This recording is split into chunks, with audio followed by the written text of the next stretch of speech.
আসসালামু আলাইকুম ওয়া রাহমাতুল্লাহ। বন্ধুরা, আজ আমরা আলোচনা করব একজন মুসলমানের বিয়ে করার ক্ষেত্রে উদ্দেশ্যটা কি থাকা উচিত এবং বিবাহের মাধ্যমে আমাদের কি কি উপকার হতে পারে। আল্লাহ পাক রব্বুল আলামিন পবিত্র কুরআনের মধ্যে বলেছেন, তোমাদের শান্তির জন্য তোমাদের মধ্য থেকেই জোড়া সৃষ্টি করেছি এবং তোমাদের মাঝে সৃষ্টি করে দিয়েছি একে অপরের প্রতি সৌহার্দ্য ও সম্প্রীতি। অন্য আয়াতে আল্লাহ পাক রব্বুল আলামিন বলেন, সন্তান উৎপাদনের জন্য তোমাদের স্ত্রীগণ তোমাদের জন্য ক্ষেতস্বরূপ। বিবাহিতদের একটা বিষয়ে সকলেরই জানা উচিত, একজন পুরুষের তার স্ত্রীর দ্বারাই আত্মপ্রশান্তি এবং মানসিক সুখ লাভ হয়ে থাকে। সংসারে হাজারো অশান্তি থাকলেও স্বামী স্ত্রী যখন একে অপরকে দেখে, তখন কেন জানি সমস্ত রকম অশান্তি অন্তর থেকে দূরীভূত হয়ে যায়। প্রেমের আদান প্রদান মানুষের স্বভাবজাত বিষয়। ভালোবাসার জন্য স্ত্রীদের থেকে অধিক উপযোগী আর কেউ হতে পারে না। তাছাড়া মানুষের মধ্যে সৃষ্টিগতভাবে যে যৌবিক চাহিদা আছে, সেটা সঠিক ক্ষেত্রে প্রয়োগের মাধ্যমে সত্যিকারের ভালোবাসা হাসিল করা যায়।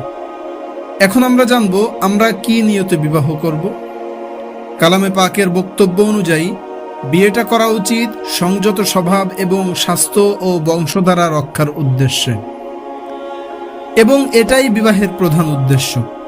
জীবজন্তুর মতো শুধু যৌবনের চাহিদা মেটানোই উদ্দেশ্য না হওয়া উচিত।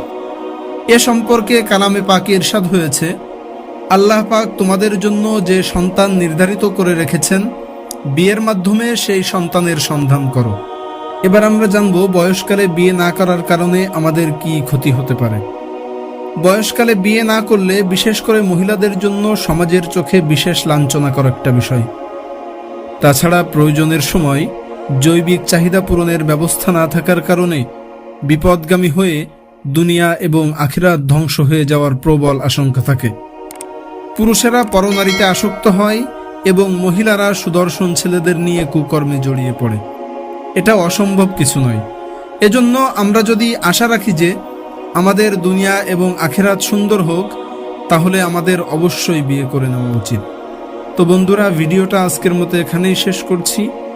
নিজের অযোগ্যতার কারণে এখনো ছোট্ট একটি ঘরে বসবাস করছি।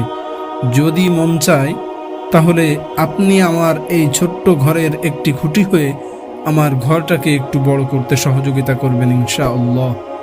বিবাহের ব্যাপারে সমস্ত রকম বিধিবিধান জানতে আমাদের চ্যানেলটি সাবস্ক্রাইব করে আমাদের সাথেই থাকুন। আপনাদের সকলের সুস্থতা ও দীর্ঘ নেক হায়াতের কামনা করে আমি অযোগ্য অধম রাইহান আজকের মতো এখানেই বিদায় নিচ্ছি। আসসালামু আলাইকুম ওয়া রাহমাতুল্লাহ।